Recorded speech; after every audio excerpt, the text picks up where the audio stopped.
الفرصة.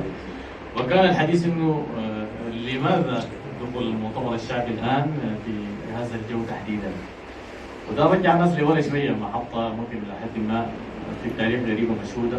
بدل نقول المؤتمر الشعبي دائما بيبدأ غريب ثم يوضح عن رؤاه وأفكاره أو بيفهموا الناس في الوقت المناسب. بالأمس الغريب حينما قررنا فيه أننا ندخل في حوار مع النظام السابق في عهد الغاز الوطني وفي عهد المؤتمر الوطني، حينما قررنا فيه أننا نخش في حوار مباشر مع المؤتمر الوطني مع كل القوى السياسية اللي موجودة يومها.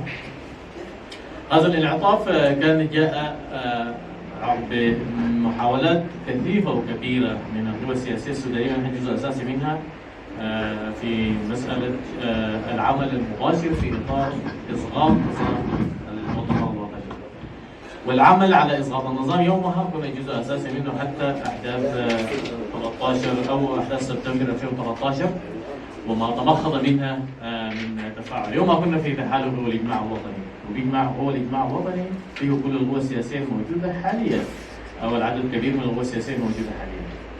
لكن الشاهد في الأمر إنه حينما تعثر دخول عدد كبير من القوى السياسية لمسألة الحوار الوطني ودخلنا لوحدنا، بعد ذلك بدينا في اننا ناخذ معنا بعض من القوى السياسيه، كان الطرح الاشمل والاكبر في انه نناقش قضايا السودان باستفاضه كامله باراده سودانيه داخل اراضي السودان اللي هي موجوده بعض الصدق الان. الموقف ده كان غريب على الساحه السياسيه وغريب على القوى السياسيه كلها وغريب حتى على عضويه المؤتمر الشعبي. لكن شنو اللي حصل بعد ذلك؟ حينما استمرينا لشهور وكنا بنناقش في قضايا وموضوعات الحوار وكتبناها ورتبنا لها بطريقه ممتازه جدا، وحتى اتت لحظه مخرجات الحوار انا باقي لي كان كل القوى السياسيه والمراقبين يعلموا تماما انه القضايا التي تم نقاشها يومها في مائده الحوار المستدير داخل قاعه الصداقه هي الى حد كبير كانت بتجاوب على الازمه التاريخيه اللي بيعيشها السودان اللي تناولوها الاخوه الان سواء كان عسكري او بن داوود وخلافه. الى حد كبير نقول وصلنا درجه الكمال في التصنيف او في التشخيص، لكن قطعنا شوط كبير جدا. والذي تم تسارعت الاحداث وتسارعت بعد ذاك الانتفاضه الى ان ذهب النظام، وبين يدي اسقاط النظام احنا كنا جزء من القوى السياسيه المشاركه في حكومه الوفاق الوطني مع المؤتمر الوطني. لكن برضه كنا دافعين فاتوره كبيره جدا، كانوا في ناس بيسالونا انه ليه انتم قاعدين الان والمؤتمر الوطني على حافه الانهيار؟ كنا بنجاوب انه والله نحن بالنسبه لنا في المؤتمر الشعبي لدينا عهود ومواثيق، متى ما ابرمناها مع اي جهه كانت اصبحنا اوفياء لهذه العهود ولهذه المواثيق وان خانوها الاخرين، وده موقف ثابت بالنسبه لنا. لم نخرج من سفينه حكومه الوفاق الوطني وهي على وشك الانهيار الى ان سقط النظام. بعد اسقاط النظام كانت الرؤيه واضحه انه مباشره القوى التي اتت وتحدثوا عنها الاخوه قبل قليل وهم جزء منها مباشره ادمغ المؤتمر الشعبي انه والله هو والمؤتمر الوطني احمد وحاج احمد، واصبحت العباره الشهيره كل كوز ندوس دوس. تحملنا هذا الموقف الى ان اتت احداث غرطبه الشهيره واعتدينا او اعتدي علينا من قبل ذات القوى الموجوده في وضح النهار في مشاهد كل العالم. نحن في مارس في حقل ديمقراطي طبيعي. عدد من الاخوه قبل سنتين بيتحدثوا عن انه ما في حزب بنى مؤتمره العام او مؤسساته العليا سواء كانت شورى او قياده. نحن بالنسبه لنا عملنا على انعقاد هيئه شورى في ظرف بتمر به البلاد، ظرف حرج جدا عشان نقرر في شان ديمقراطي تنظيمي بالنسبه لنا ومشاركتنا او قولنا للاخرين. فاجانا فينا نحن نضرب بالحجاره ونفسه وحدث ما حدث الى ان لم يكتمل المنشط يومها. دي واحده من الفواتير الدفاع المؤتمر الشعبي في طول فتره النضال من اجل القضيه السودانيه. حينما حدثت 2019 تقدمنا برؤيه واضحه جدا، تدابير الانتقال. اول من اودع هذه التدابير للمجموعه اللي كانت موجوده، وبالمناسبه المواقف التاريخيه للمؤتمر الشعبي كانت واضحه جدا. نحن ضد الذي تم في 2019 وتمخضت عنه ما يسمى بالوثيقه السوريه. كنا نفتكر انه الفترات الانتقاليه على مدى تاريخ السودان او في العالم كله لا تتجاوز العام، وهذه الفتره الانتقاليه هي ليست محل القوى السياسيه عشان تجي تحكم او تتحدث.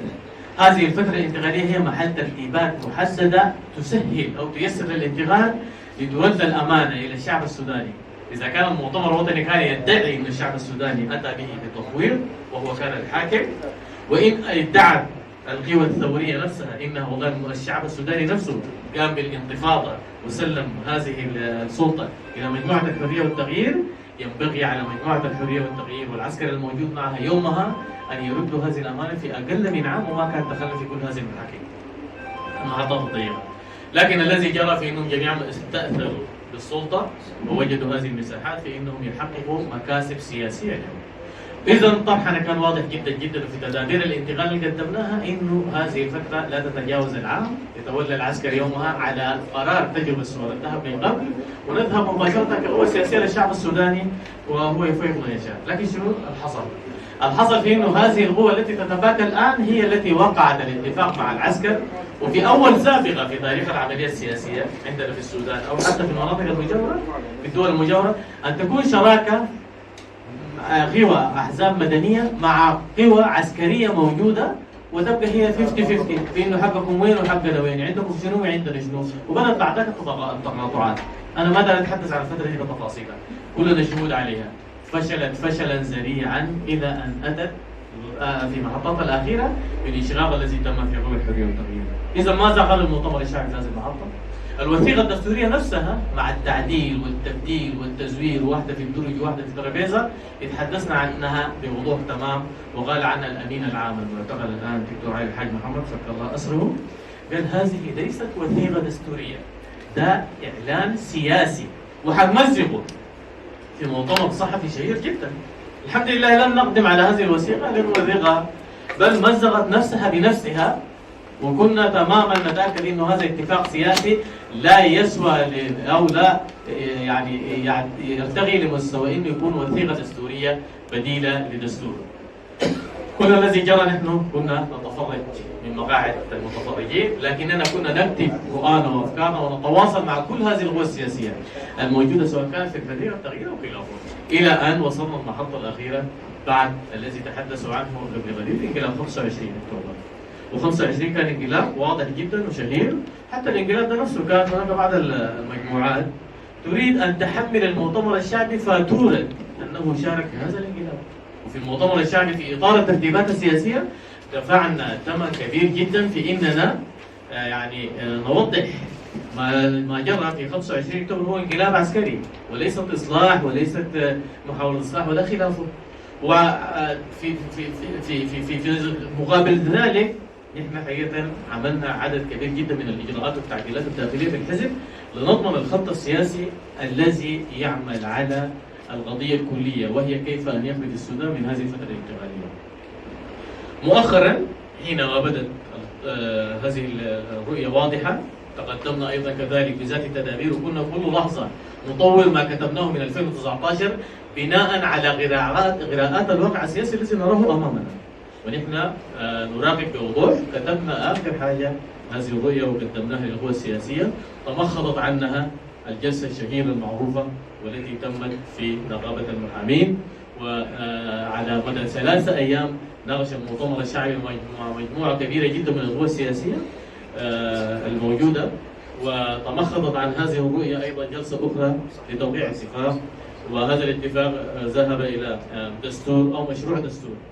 اهم ما اغدق عليه المؤتمر الشعبي وحققوا من رؤيته الاولى انه والله كان عندنا هدف اساسي اننا ننتهي من حاجه اسمها وثيقه دستوريه للعيوب الكبيره جدا اللي ثبتوها الاخوان الموجودين وشاركوا فيها اصلا وهم كانوا جزء منها في الحكومه، فضلا عن رؤيتنا نحن لها انها ده ميثاق سياسي لا يسوى لوثيقه دستوريه. والحمد لله اصبحت في فعل الواقع الان الوثيقه الدستوريه في مهب الرياح وفي ذاكره التاريخ.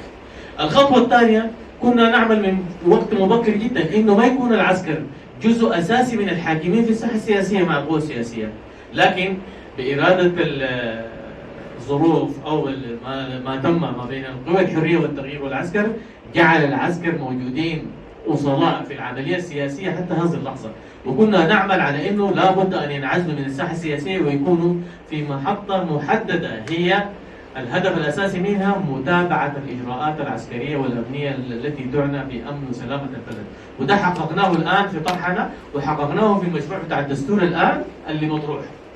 الخطوة الثالثة كنا نريد في انه ننقل كل القوى السياسيه والشعب السوداني في انه لابد يا جماعه تكون في انتخابات.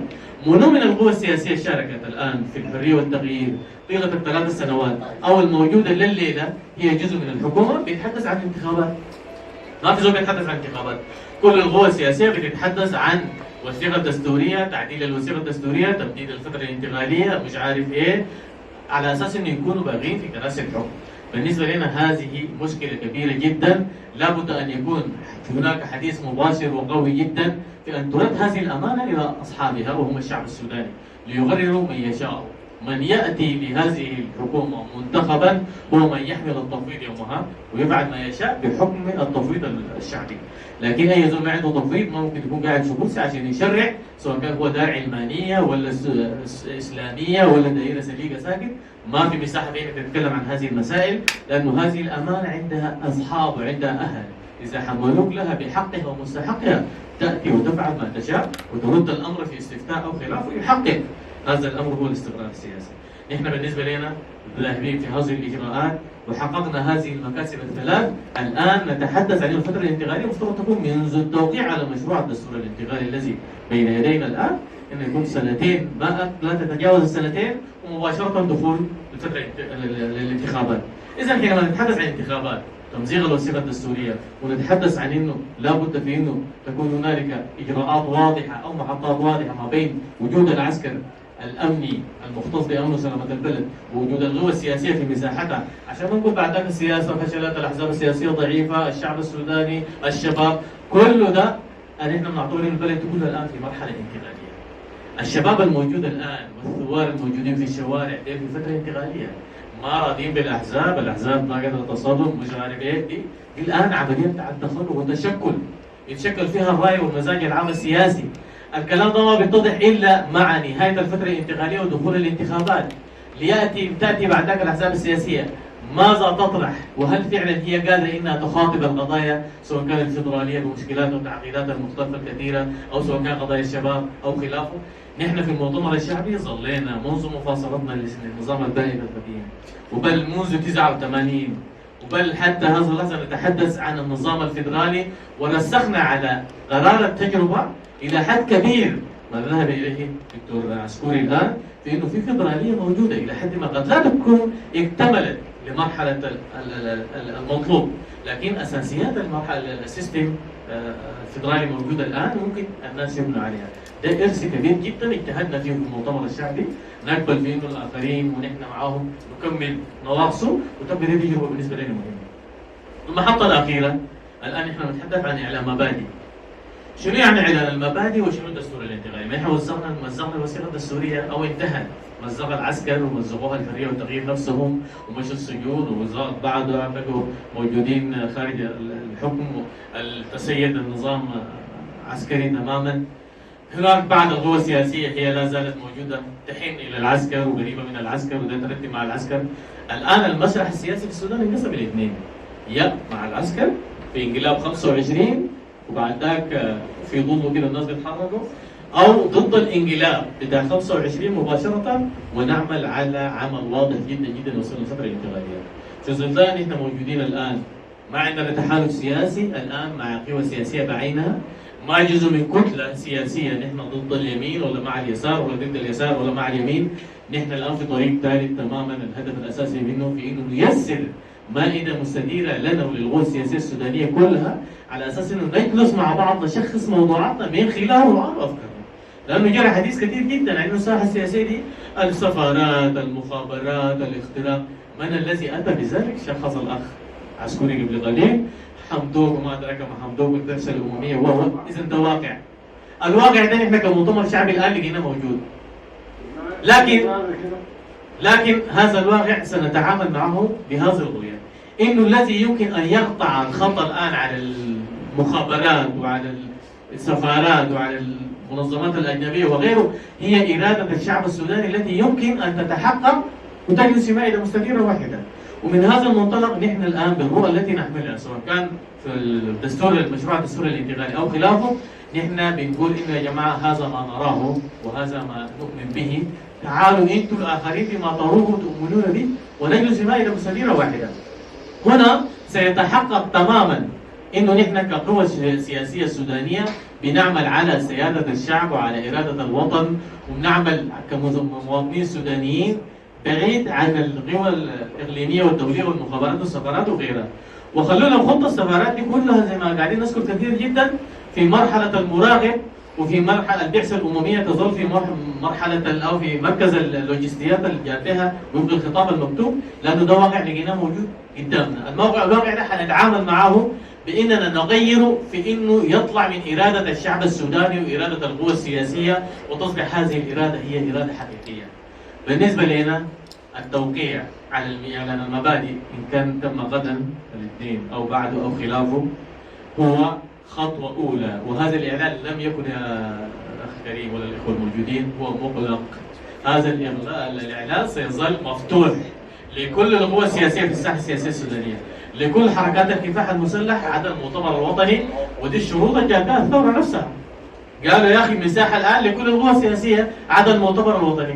ان كنا نحن لا نؤمن اصلا بنظريه اجتساس القوى السياسيه الحاكمه سابقا او اباده القوى السياسيه من الساحه السياسيه، لا نؤمن بذلك. نحن نؤمن بالحريه، نؤمن بوجود كل القوى السياسيه الفاعله، لكن بنفس الوقت لابد ان تكون هناك اجراءات معموله بالمحاكم والقضاء بدون منفسده وترد الاموال المسلوبه وغيره وغيره. الخطوه الاخيره بالنسبه لنا حينما نوقع على اعلان المبادئ ويظل مفتوح ومتاح وده توقيع اولي بانه اي زول ممكن او اي كتله سياسيه تاتي برؤاها وافكارها نستصحب الرؤيه كلها مع بعض عشان نمشي نحن والاخرين خطوه الى الامام. كذلك مشروع الدستور الانتقالي هو ايضا مفتوح الان، وكل القوى السياسيه اللي اخذته الان وضعت عليه بعض الرؤى والملاحظات وهي محل نظر كذلك. في راينا الخاص كمؤتمر شعبي انه والله ما بين يدي هذه الايام حينما نوقع على اعلان المبادئ ووقعنا على مشروع الدستور الانتقالي ونجلس مع الشركاء الموجودين في الساحه السياسيه الذين ظللنا نتصل بهم حتى هذه اللحظه. نحن لدينا اتصال مع كافه القوى السياسيه وكافه حركات الكفاح المسلح وكل المنظمات الموجوده الان في البلد. هذا التواصل سيظل بيننا وبينهم. الهدف الاساسي اننا نحقق الاجماع الحقيقي اللي بيتيح للقوى السياسيه اللي بتتحدث انها تجلس مائده مستقبله. اذا كان انت عندك البعض يا استاذ فلسطيني عن الاتفاق الاطاري او اتفاق المبادئ انه غامض فيه كثير من الغموض، وانه لم يطرح بشكل كامل، وانه الوثيقه الحايمه في الوسائط هي غير حقيقيه. انتم حتوقعوا على شنو؟ يعني ادينا اهم الملامح من هذا الاتفاق الذي تدارجتوه. طيب بالضروره اعلان المبادئ هو في النهايه رؤيه كليه، وهذه سواء كان اعلان مبادئ او الناس يتحدثوا احيانا عن الميثاق السياسي هي في الغالب اتفاق على رؤى في انه هذه القوى السياسيه مشتركه في انها تحقق 1 2 3 وصولا لمرحله نهايه الانتقال وايزان بقيام الانتخابات. اما التفاصيل التي تتحدث عن إدارة البلد وكيفيته والمؤسسات وغيره وغيره ممكن تكون موجودة في الدستور الانتقالي، والاثنين الآن مفتوحات للنقاش والتداول.